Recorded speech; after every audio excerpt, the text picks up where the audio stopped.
Hello, my dear children. Today we will study a poem written by Rabindranath Tagore and it's called The Banyan Tree. So, starting, let's know about Rabindranath Tagore. So, he was born on 7th May 1861. He was also known as Gurudev. His most famous work is Gitanjali. For Gitanjali, he was the first European to win Nobel Prize in 1913. He is the one who wrote our national anthem.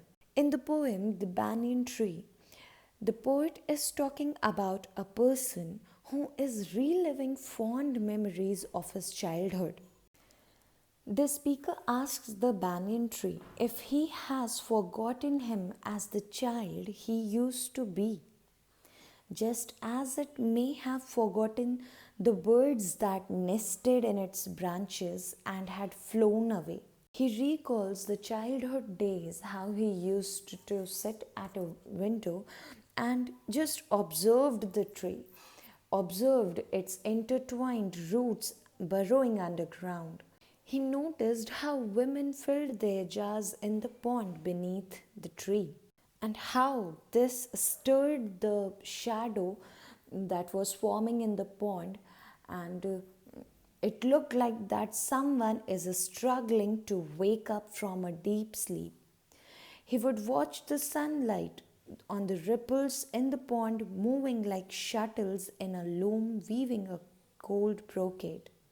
As a child, he would sit quietly and watch two ducks swimming by the weeds on the edge of the pond. He would wish to be the wind that blew through its branches, or the shadow of the tree lengthening with the day, or a bird either sitting on its branches or swimming among the weeds in the pond beneath the tree. Now let's see the explanation.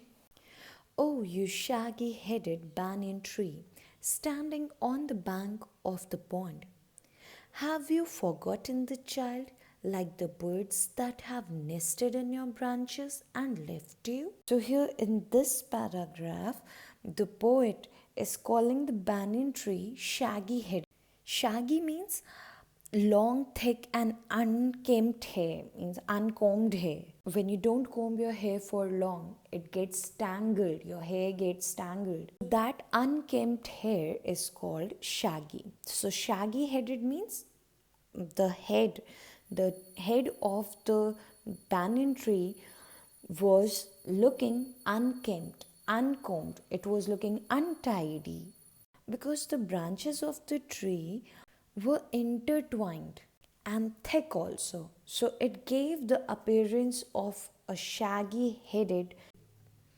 So the child here is asking that have you forgotten the child, like you forgot those birds who nested in your branches and left you?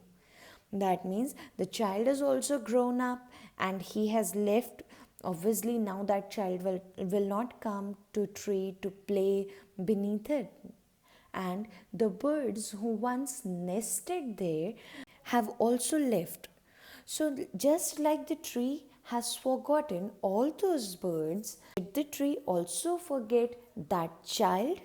Do you not remember how he sat at the window and wondered at the tangle of your roots and plunged underground?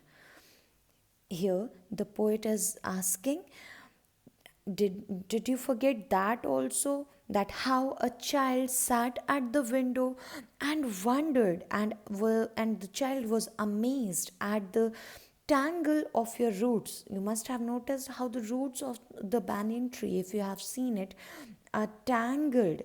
And the word plunge means when something is forced to enter somewhere quickly or forcefully, that thing is called plunge. When you jump or dive quickly with a great energy, that is called plunge. So the poet here is saying that he wondered at the tangle of the roots and that were plunged underground. And if the tree has forgotten that little child. Again, I tell you, the poet here is saying asking the tree that did he forget the child who sat at the window, wondered at the tangle of the roots that were plunged underground. The roots are forced inside the ground. So the word here is plunged underground. Now see the third paragraph. The women would come to fill their jars in the pond, and your huge black shadow would wriggle on the water like sleep struggling to wake up.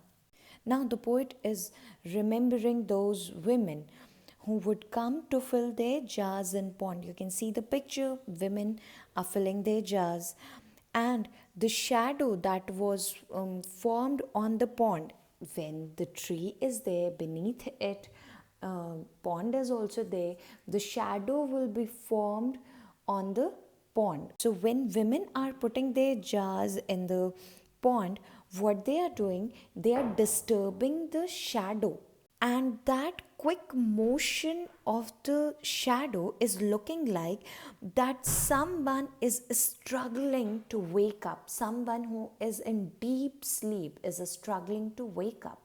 Like when you're sleeping and your mother tries to wake you up, what does she do? She wriggles you. Wriggle means to cause a short, quick movement, you can say. When women are filling their jars, the shadow on the pond is wriggling on the water, like someone is trying to wake up, struggling to wake up from deep sleep. Sunlight danced on the ripples like restless tiny shuttles weaving golden tapestry. First, you see this picture. This is a shuttle that is used to weave clothes. Now, see this, how the shuttle is used to weave tapestry. Tapestry is a piece of thick cloth, something weaved on it. Okay, see here, you can see how the shuttle is used to weave a pattern on the cloth. Now come back to the poem. The poet is saying the sunlight is looking like that it is dancing on the ripple. Ripple means a wave, a small wave. So when there is a wave in the water and the sunlight falling on that ripple, looks like that sunlight is dancing on it, and it's dancing like restless tiny shuttles weaving golden tapestry. So it's looking like a shuttle is weaving golden piece of cloth. Okay, I hope you have understood. The sunlight dancing on the ripples like restless tiny shuttles that are weaving golden piece of cloth. Two ducks swam by the weedy margin above their shadows, and the child would sit still and think. Now, the poet is talking about, now see this image. The thick grass that you see around the pond here are weedy. Okay, weedy means covered with many weeds. Okay, and margin is border. So the border of the pond is weedy.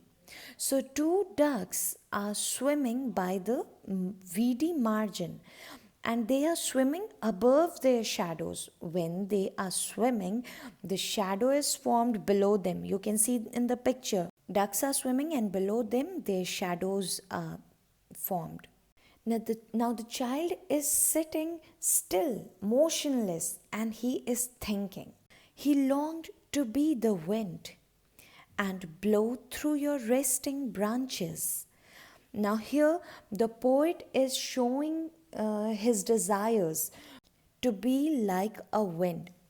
He wants to blow through the resting branches of the tree, to be your shadow and lengthen with the day on the water.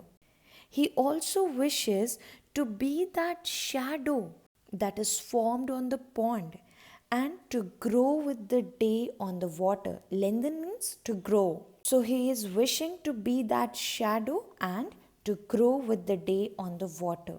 With the movement of the earth, definitely the shape and size of the shadow of the tree will change. So he is wishing to be that shadow and grow with the day on the water. To be a bird and perch on your topmost twig. Now he is wishing to be that bird who is settled on the topmost twig. Twig means a small branch without its leaves. And to float like those ducks among the weeds and shadows. Now, in the last line, he shows his desire to float like those ducks among the weeds and shadows. So, in the last paragraph, poet is showing his desire to be around the tree, whether in the form of wind, shadow, bird, or duck. He just wants to be around the tree. I hope you have understood the poem, children. If there is any confusion, please ask. Thank you.